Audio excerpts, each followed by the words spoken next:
इससे पहले आज सुबह संसद के दोनों सदनों में जनरल बिपिन रावत समेत हेलीकॉप्टर दुर्घटना का शिकार हुए सभी लोगों को श्रद्धांजलि दी गई। सदन ने 2 मिनट का मौन रखकर शोक जताया। रक्षा मंत्री राजनाथ सिंह ने पार्लियामेंट को कल हुए हादसे के बारे में डिटेल में जानकारी दी। रक्षा मंत्री ने भरे गले से कहा कि हादसे के कारणों की हाई लेवल इंक्वायरी हो रही है और हादसे के शिकार हुए सभी जवानों का पूरे सैन्य सम्मान के साथ अंतिम संस्कार किया जाएगा। Air chief marshal Shri V R. Chaudhary को घटनास्थल पर दुर्घटना की सूचना प्राप्त होने पर कल ही भेज दिया गया है। उन्होंने घटनास्थल एवं वेलिंगटन हॉस्पिटल जाकर स्थिति का जायजा लिया। इस दुर्घटना के संबंध में इंडियन एयरफोर्स द्वारा एयर मार्शल मानवेंद्र सिंह की अध्यक्षता में एक ट्राई सर्विस इंक्वायरी के भी आदेश दे दिए गए हैं। इंक्वायरी टीम के ऑफिसर्स ने कल ही वेलिंगटन पहुंचकर अपना कार्य भी प्रारंभ कर दिया है। चीफ ऑफ डिफेंस स्टाफ का अंतिम संस्कार फुल मिलिट्री ऑनर्स के साथ किया जाएगा और अन्य सभी मिलिट्री पर्सनल का अंतिम संस्कार भी एप्रोप्रिएट मिलिट्री ऑनर के साथ किया जाएगा।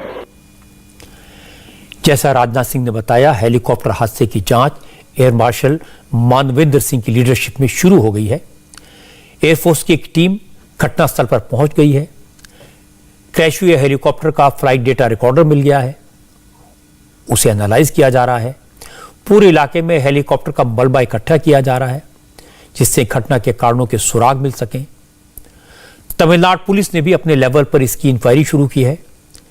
इसकी पूरी डिटेल्स मेरे पास में है। हमारे संवाददाता टी राघवन इस वक्त कुन्नूर में हैं। आज उन्होंने वहां से एक रिपोर्ट भेजी है, वो भी मैं आपके साथ शेयर करूंगा। लेकिन पहले आपको यह बता दूं कि आज सुबह हेलीकॉप्टर हादसे में जान गंवाने वाले सभी 13 लोगों के शव वेलिंगटन से सुलूर लाए गए। हादसे के बाद सबको वेलिंगटन के मिलिट्री हॉस्पिटल ले जाया गया था। इससे पहले वेलिंगटन के मद्रास रेजिमेंटल सेंटर में हादसे में जान गंवाने वाले सभी शहीदों को श्रद्धांजलि दी गई। इसके बाद जनरल बिपिन रावत, मधुलिका रावत और ब्रिगेडियर लखविंदर सिंह के पार्थिव शरीर को मद्रास रेजिमेंटल सेंटर से सुलूर एयरपोर्ट भेजा गया। कुन्नूर का मौसम इस वक्त काफी खराब है, इसलिए कोई रिस्क न लेते हुए सभी शवों को सड़क के रास्ते सुलूर पहुंचाया गया। पूरे रास्ते में बड़ी संख्या में लोकल लोग जमा हुए थे। वो भारत माता के जय के नारे लगा रहे थे और जनरल रावत और बाकी लोगों को नमन कर रहे थे। हादसे में जान गंवाने वालों के सम्मान में आज ऊटी के बाजार भी बंद रहे।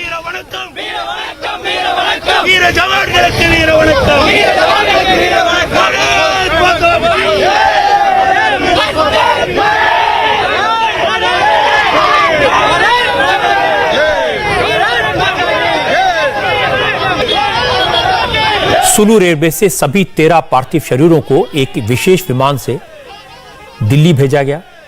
इसके लिए इंडियन एयरफोर्स ने स्पेशल कार्गो प्लेन हरक्यूलिस को सुलूर भेजा था।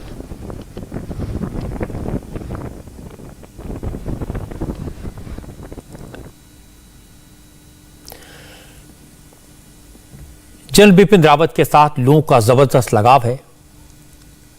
जिसने भी उनके निधन की खबर सुनी उसका गला भराया, आंखें छलक गई। जब शवों को लेकर एम्बुलेंस वेलिंगटन से सुलूर के लिए निकली तो सड़क पर हजारों लोग थे। महिलाएं रो रही थी। ये लोग जनरल बिपिन रावत से कभी मिले नहीं थे, उनको जानते नहीं थे, उनसे कभी बात करने का इन्हें मौका नहीं मिला था। लेकिन एक बहादुर फौजी के रूप में, एक देशभक्त, एक जाबाज सिपाही के रूप में जनरल बिपिन रावत को सब जानते थे, सब पहचानते थे। एक फौजी के लिए इससे बड़ा सम्मान क्या हो सकता है जब देश के आम लोग उसके लिए आंसू बहाएं, उसके परिवार के लिए दुआ करें।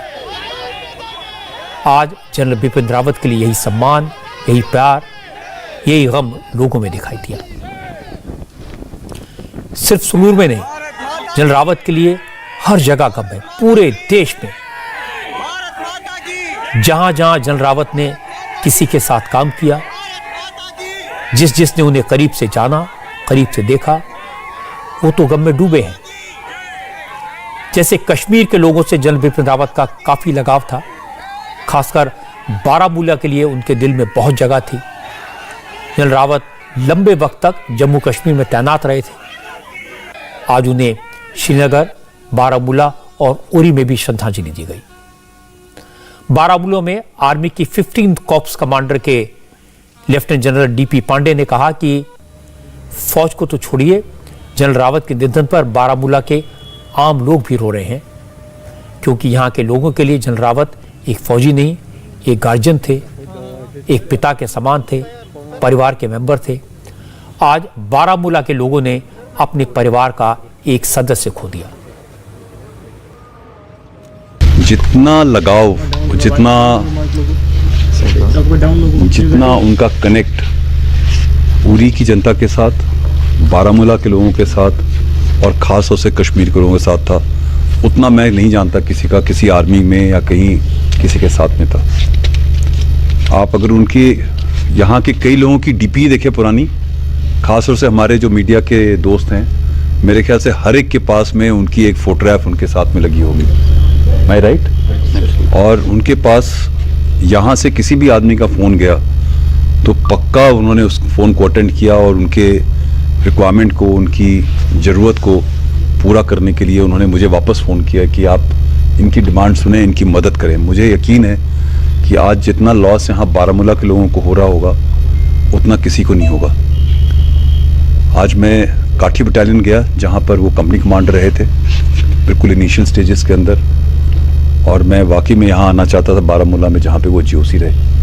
वैसे तो वो यहाँ पे कमांडर 5 सेक्टर भी थे, मगर ये जो दोनों टेन्योर हैं ये इनके दिल के बहुत ही क्लोज टेन्योर है, ख़ास तौर से लोगों की वजह से। आई एम श्योर आप लोगों को भी ये लॉस बहुत लग रहा होगा, जितना कि पूरी Indian army, Indian arm forces और पूरे देश को लगा है।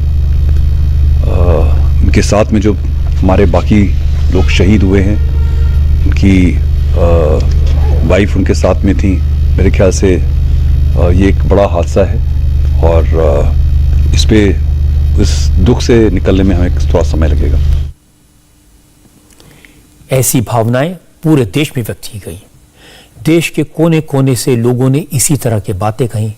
सब लोगों ने जनरल बिपिन रावत को, उनके साथ शहीद हुए बाकी लोगों को याद किया, लेकिन सबके मन में एक बड़ा सवाल है, आखिर इतना एडवांस हेलीकॉप्टर, इतना सुरक्षित हेलीकॉप्टर, वीवीआईपी हेलीकॉप्टर दुर्घटना का शिकार कैसे हो सकता है? हर कोई जानना चाहता है। हेलीकॉप्टर खराब मौसम के कारण दुर्घटना का शिकार हुआ, या कोई टेक्निकल ग्लिच हुआ, या फिर कोई और वजह है? कुछ लोग तो साजिश का शक भी जता रहे हैं। सोशल मीडिया पर ऐसी बहुत सारी बातें पढ़ने को मिली, लेकिन अभी तक जो लग रहा है, जानकार जो बता रहे हैं, उनके मुताबिक टेक्निकल ग्लिच और खराब मौसम, इसका डेडली कॉम्बिनेशन हमारे जाबाज फौजियों की जान का दुश्मन बना। जो एक्सपर्ट ये बात कह रहे हैं वो घटनास्थल पर तो गए नहीं, लेकिन जो तस्वीरें आ रही हैं, नीलगिरी के मौसम के बारे में जो जानकारी है, उसके मुताबिक हादसे के बारे में वो सिर्फ अनुमान लगा सकते हैं, अंदाजा लगा सकते हैं। आज हादसे से ठीक पहले का एक वीडियो भी सामने आया है, जो आप इस समय अपने टीवी स्क्रीन पर देख सकते हैं। इस वीडियो में वो MI-17 हेलीकॉप्टर दिखाई दे रहा है जिसमें जनरल बिपिन रावत सवार थे, और 10 सेकंड के बाद हेलीकॉप्टर क्रैश हो गया।